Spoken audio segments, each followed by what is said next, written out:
আগামী সংসদ নির্বাচনে জাতীয় নাগরিক পার্টি এনসিপি ৩০০ আসনে প্রার্থী দিতে চায় বলে জানিয়েছেন দলটির উত্তরাঞ্চলের মুখ্য সংগঠক সার্জিস আলম। রংপুরে কেরামতিয়া জামে মসজিদে জুম্মার নামাজ শেষে তিনি কথা বলেন।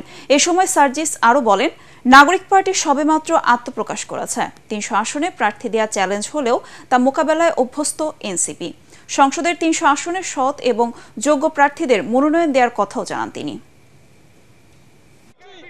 আমরা আমাদের জায়গা থেকে মনে করি যে আমাদের যে রাজনৈতিক দল জাতীয় নাগরিক পার্টি এনসিপি মাত্র ১ মাস হয়েছে আমরা আত্মপ্রকাশ করেছি। খুব স্বাভাবিকভাবেই এটি একটি বড় চ্যালেঞ্জ যে আগামী যদি ১ বছরের মধ্যে আমরা শুনতে পাচ্ছি যে ইলেকশনের কথা, অন্তর্বর্তীকালীন সরকার থেকে ডিসেম্বর জানুয়ারির কথা বলা হচ্ছে, এটি অবশ্যই আমাদের জন্য বড় একটি চ্যালেঞ্জ যে ৩০০ আসনে প্রার্থী মনোনয়ন দেওয়া।